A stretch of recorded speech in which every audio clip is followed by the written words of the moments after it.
A cold December wind swept across the temporary airfield near Reims, France, biting through the threadbare wool of German uniforms that had once marched with confidence, but now hung loose on sunken shoulders.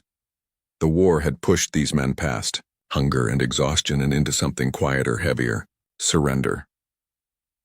A long line of prisoners, some limping, some missing legs entirely, wrapped in rough bandages already stained from the journey, waited under the watchful eyes of American guards. The guards did not gloat, did not threaten, did not even speak much. They simply directed the men toward the waiting transport plane, as if ushering travelers rather than the remnants of an enemy army. The silence, more than anything, unsettled the prisoners. They had expected rage. Instead, there was procedure. Among the line was a young man who had once believed fiercely in victory. 19-year-old Heinrich Müller, who had lost his leg to shrapnel outside the Ardennes, leaned on a wooden crutch carved from a tree branch by a German medic with a pocket knife. The crutch was uneven, splintered, and each step sent a jolt of pain through his side. He had not wept when his leg was taken. He had not wept when he learned his unit had been overrun. But now, standing in this open airfield, he felt something he had not allowed himself to feel before. Uncertainty so deep it made his breath catch. Behind him, another man, older, once a tank mechanic, held a small tin medal in his hands, rubbing it absently. He had received it for repairing engines under fire. It meant nothing now. The Americans had collected weapons but left medals alone. They understood something different about pride than he did, something quieter and less theatrical. He did not know if that made it more respectful or more cruel. The American transport plane waited on the runway, its engines rumbling like distant thunder. The men had heard rumors that some prisoners were being shipped across the Atlantic to camps in the United States. It sounded absurd, to be moved thousands of miles away, across an ocean they had never seen, by the very army they had been told would torture them. The propaganda back home had insisted Americans were decadent and barbaric. The fact that they were being transported alive, treated for wounds, and fed warm meals did not align with the stories. And confusion, in war, was a dangerous thing. But the United States had a problem of its own. Europe's battlefields were overflowing with prisoners. The cities of Britain and France were bomb-scarred and struggling for food. The U.S. had space, supplies, and above all, farms and factories that needed labor. Labor the Geneva Convention permitted so long as it was humane. And so the wounded were being sent first, the ones least able to cause trouble, the ones Germany might quietly prefer to forget. Heinrich's crutch slipped on the frozen ground, and one of the American guards stepped forward instinctively, arm outstretched to catch him. The gesture was small, momentary, and yet Heinrich stared as if the man had spoken his name. The guard simply nodded, adjusted Heinrich's arm, and stepped back to his post. No words, no lecture, just a steadying touch. Heinrich did not know what to do with kindness from the enemy. When the prisoners were finally ushered onto the plane, they moved slowly, carefully. The interior smelled of oil and canvas. Some found seats. Others lay across stretchers secured to the walls. A medic checked the tightness of bandages. One man with both legs missing stared blankly at the ceiling, his jaw clenched to keep from crying out each time the aircraft vibrated. As the plane lifted, the men felt weightless for a moment, their bodies lifted from the earth. Heinrich gripped the arm of his seat until his knuckles whitened. He looked down through a small porthole window. The land below, once the center of their purpose and loyalty, grew smaller and smaller, becoming a patchwork of fields and winter brush. He wondered if he would ever see Germany again, and if he did, whether it would even resemble the place he remembered. The journey across the Atlantic was long. The wounded were given broth and bread. The stretchers were checked daily. There were no beatings. No starvation. The Americans, it seemed, valued order, procedure, routine. Each morning brought the same soft-spoken medic, checking wounds, changing dressings, offering pain tablets. Heinrich watched the dust motes float in the stale air of the cargo bay and tried to understand what was happening. Nothing in his training had prepared him for an enemy who treated him like a human being. When they finally disembarked, the air was warmer. They were in the American South, somewhere by the smell of pine and the thickness of the humidity. The men blinked against the sunlight. They had been told they would be taken to a hospital, a real one, with doctors, with clean linens and proper food. Heinrich did not believe it until he saw it. The hospital was not grand, but it was orderly. Wide windows, simple brick, fresh paint. The wounded were separated from the able-bodied and led into a ward where nurses moved like clockwork. Some of the patients here were American soldiers, men with missing arms, missing eyes, scars that told their own stories. The guards did not fear placing German soldiers beside American ones. They did not expect violence. Pain recognizes pain, and it rarely fights its reflection. Heinrich's bed was clean. The sheets smelled faintly of soap. A nurse examined his stump with professional efficiency. She did not pity him. She did not smile falsely. She simply worked, speaking softly to the doctor beside her about infection risk and muscle condition.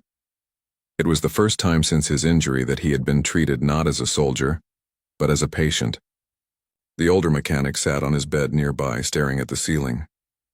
"It's strange," he murmured in German, barely audible. "I thought they would hate us." Heinrich did not reply. He did not know what to say. Hate was simple. Survival was not. Days passed. The men healed slowly. Their wounds closed. Their fevers broke. They learned the routines of the ward, the meal times, the inspections, the quiet hours when the lights dimmed and the world felt very far away. And as their bodies began to mend, an emptiness formed in its place. The war was still raging across Europe. Cities were burning. Families were dying. They were safe here. And yet safety felt like cowardice, like abandonment, like waiting. Then, one morning, as winter gave way to a weak spring, a surgeon entered the ward with a blueprint rolled under his arm.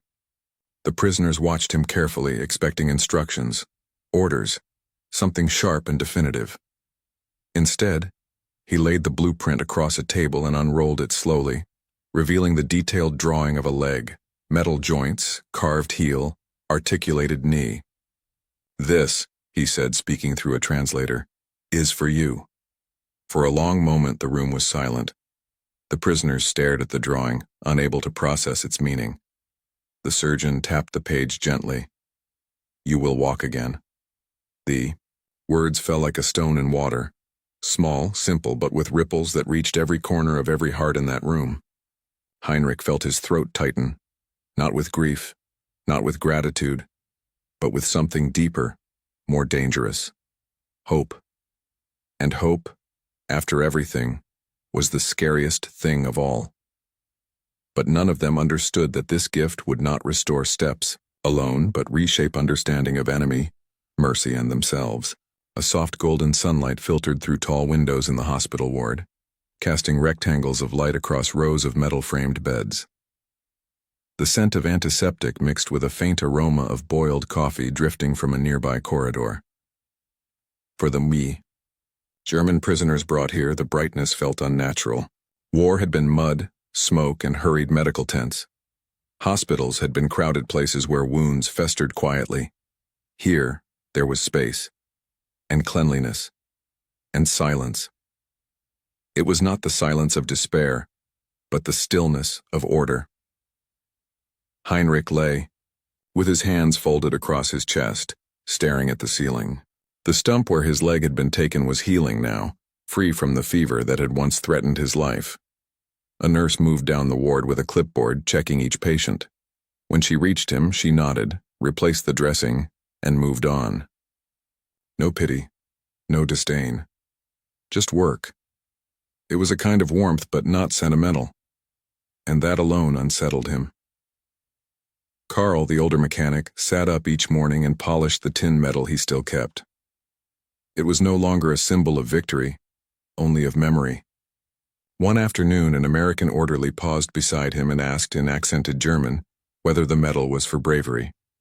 "For work," Karl replied. The orderly nodded and walked on. Karl stared after him, unsure whether he had been understood or dismissed, but also unsure why it mattered. Outside, a fenced yard stretched beneath tall pines. The fence was topped with barbed wire, but the gate stood open during the day. Guards leaned on their rifles, chatting casually. The prisoners were allowed to walk within the boundary. For men who had lived in trenches, the scent of pine sap and damp soil felt startlingly alive. Some walked with crutches, others leaned on one another, rediscovering movement not as marching but as simple existence. American soldiers lay in beds beside them, their wounds visible. They shared the ward without conflict. Pain leveled distinctions. One morning, a young American missing his right arm asked Heinrich in halting words how he had been wounded. Heinrich answered just as simply. No politics, no explanations. Just a fact exchanged, like two men marking coordinates on the same map. The conversation ended there, and yet the silence that followed felt different, less guarded. Once a week, the doctors examined each amputee. Physical therapy took place using wooden parallel bars.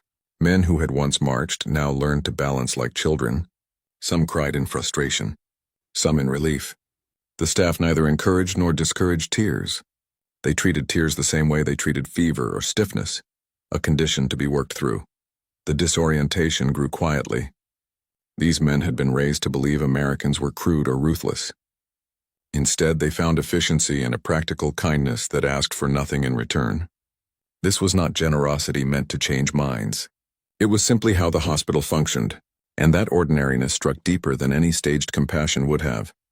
Yet confusion is its own conflict. War depends on certainty, certainty of cause, of enemy, of identity. When certainties dissolve, purpose wavers. Heinrich had believed that fighting defined him. Now healing required him to acknowledge a future he had not expected to have. He did not know whether that future belonged to him, or whether he was simply being carried forward by momentum and circumstance. Karl clung harder to old beliefs. At night he whispered that the kindness was strategic, a humiliation disguised as care. They want us to forget who we are, he insisted. But even he could not ignore the relief of warmth, the steady food, the fading pain. His arguments sounded thinner each time he repeated them. As spring approached, the routine became familiar. Breakfast, inspection, therapy, yard time. Some prisoners began to joke lightly with the staff. Others sat alone, watchful. No one attempted escape.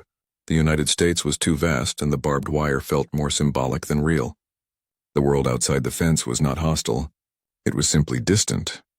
In the dining hall, the meals were plain: stew, bread, beans, and occasionally canned fruit.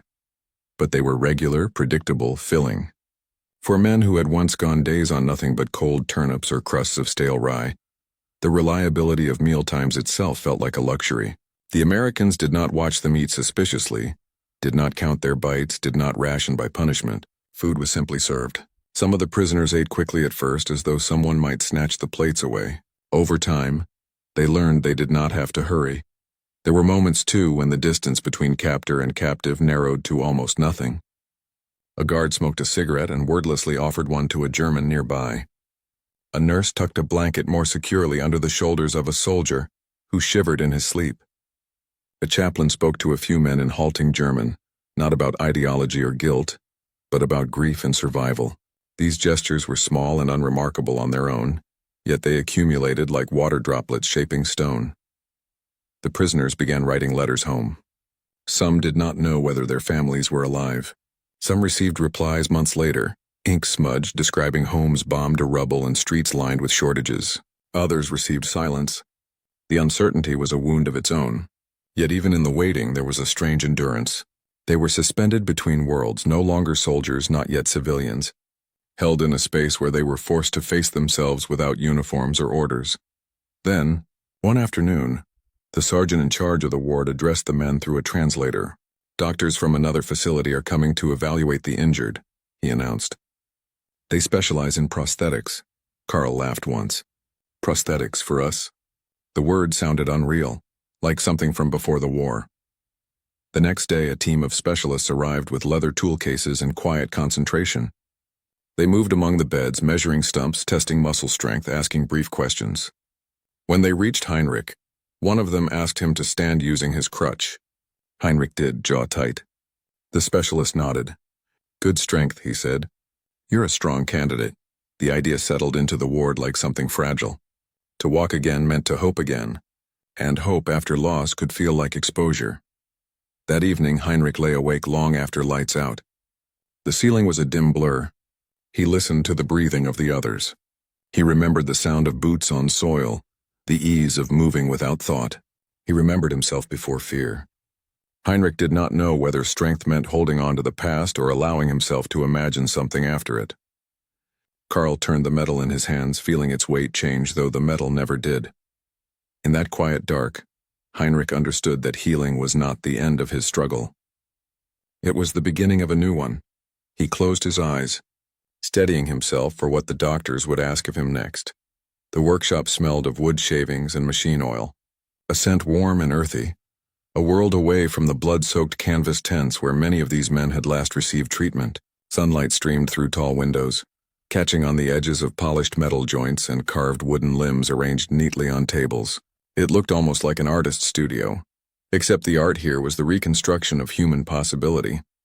Heinrich stood near the entrance, leaning on his crutch. His face was leaner now, the fever that once shadowed him gone, replaced by a quiet focus. The surgeon who had first shown the blueprint led him forward, and beside a workbench a technician waited, an older man with steady hands and a calm, unhurried gaze. He was not military, nor did he seem to recognize rank or nationality. His world was measurement, alignment, balance. Sit, the technician said, not unkindly. Heinrich lowered himself.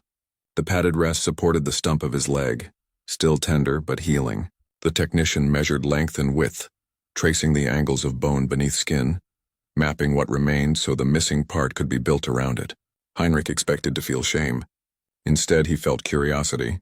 The technician worked with the same focus a watchmaker gives gears, precise, unjudging, deliberate.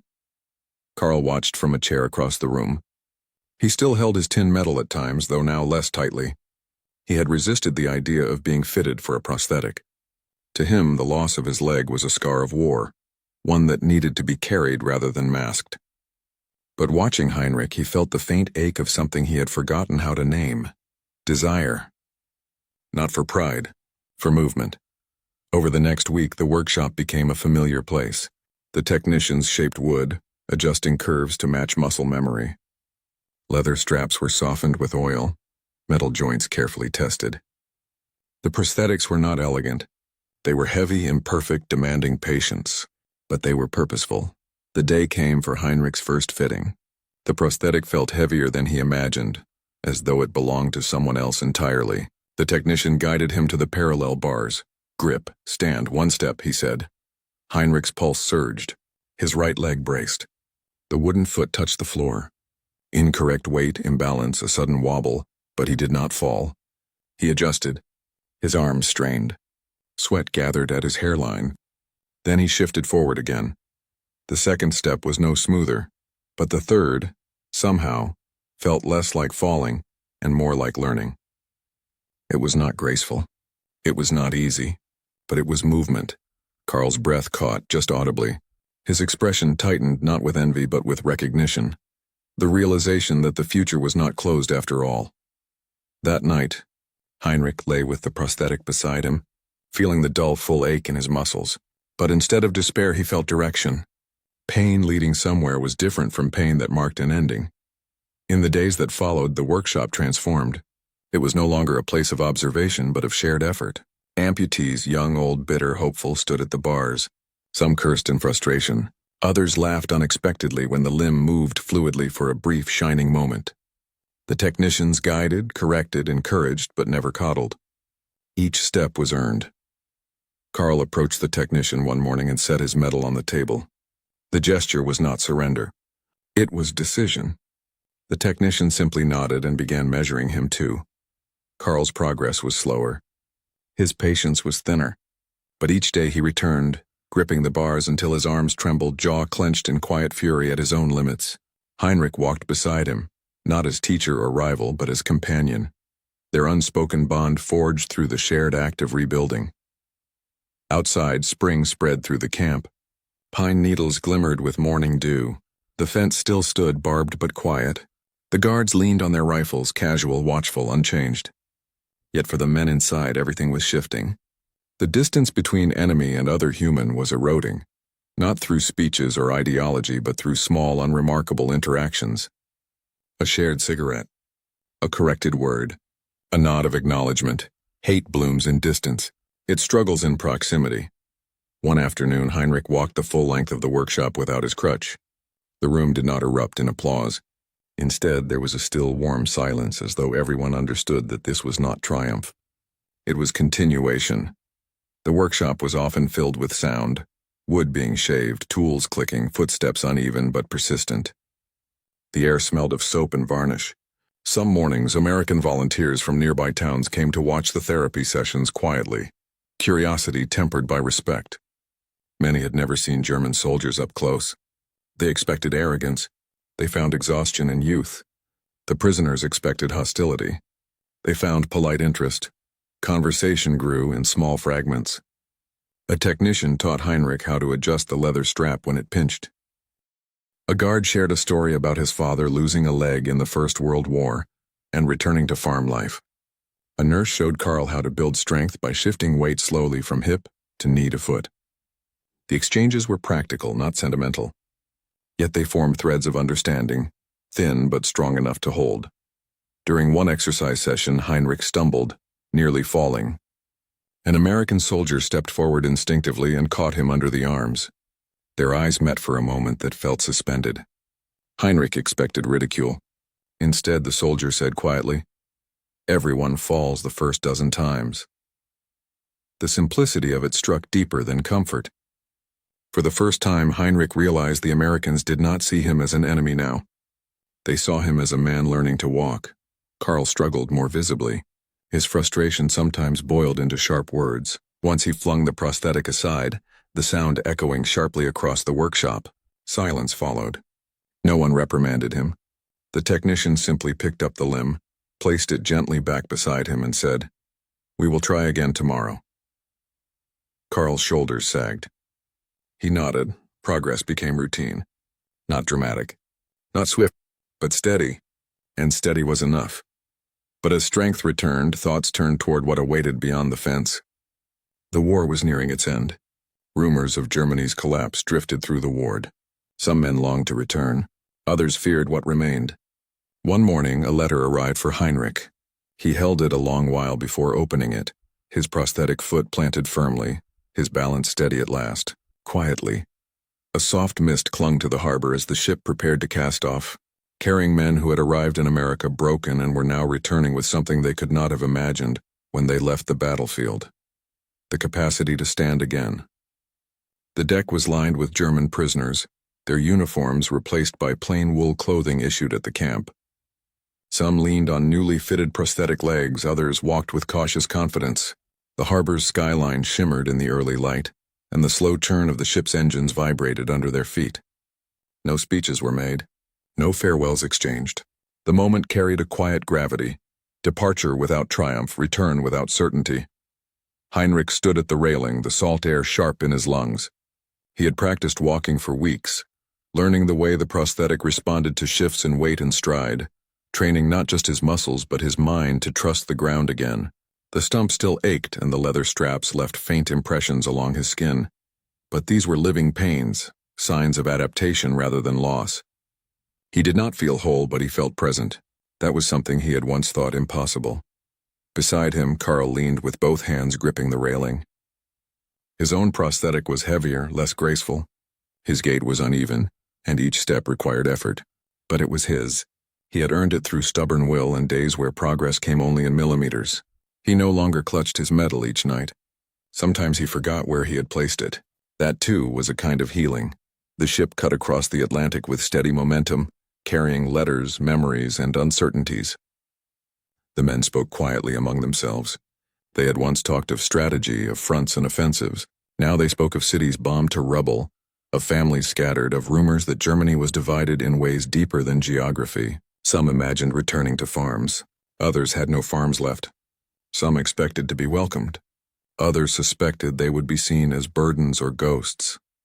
When the ship arrived in Europe, the war was not entirely over, but the world had shifted. The men disembarked into a landscape that felt both familiar and hollow. Roads were cratered, neighborhoods erased, railway stations crowded with those searching for names and faces that might already be gone. Heinrich's hometown had survived in form but not in spirit. Windows were boarded, factories silent, and the church bells no longer rang on Sundays.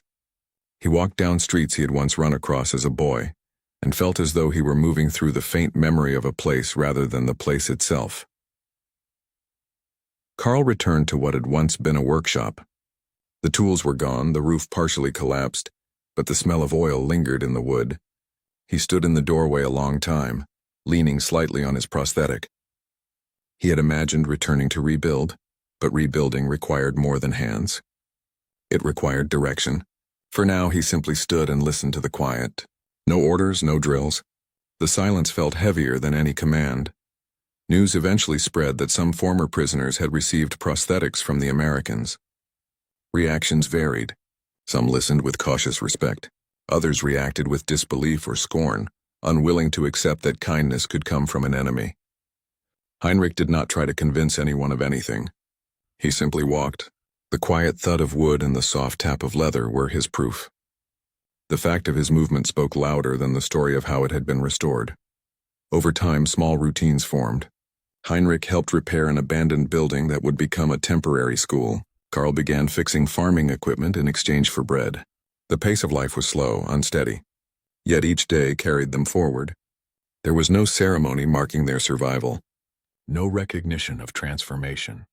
Just work, breath, and motion, sometimes at night. Heinrich remembered the workshop in the American hospital, the scent of varnish, the sound of saws cutting wood, the steady guidance of the technicians' hands. He remembered how the guards in the yard leaned on their rifles, not in threat but in idleness. He remembered quiet conversations spoken across language barriers, each word a fragile bridge. These memories did not feel like betrayal. They felt like truth. One afternoon, a letter arrived from across the ocean. It had been forwarded through the Red Cross, its envelope worn from travel. Heinrich opened it slowly. The handwriting was careful and neat. It was from the American soldier who had steadied him when he nearly fell during therapy. The letter contained no grand statements, only a simple question. "I hope you are well. Are you walking without pain now?" Heinrich read the line several times. There was no politics in it, no expectation. Only an acknowledgement that a moment shared had mattered. Carl received a letter too. It came from the technician. A short note, a reminder of how to adjust the knee joint when it stiffened in cold weather. Carl read it, then sat quietly at his table, the late sunlight catching the rough edges of his prosthetic. He had spent months believing that the Americans had tried to take something from him, but now he understood that what mattered was what he had chosen to claim back for himself. Years passed. The scars of war did not vanish, but they softened. Heinrich worked as a carpenter. His hands shaped wood with the same patience the technician once used to shape his leg.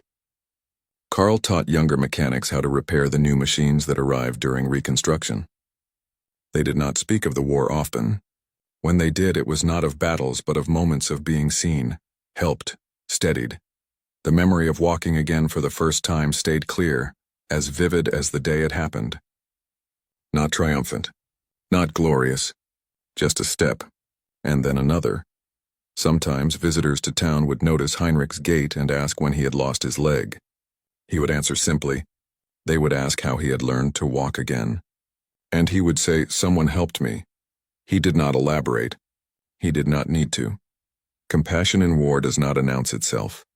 It does not demand recognition. It survives quietly in movement, in labor, in the simple continuation of life. The legacy of those prosthetics was not the restoration of limbs, but the restoration of choice. The ability to decide what the future could hold. The war had taken that. The unexpected mercy had returned it. Heinrich and Carl met occasionally over the years, sharing beer and silence more than conversation.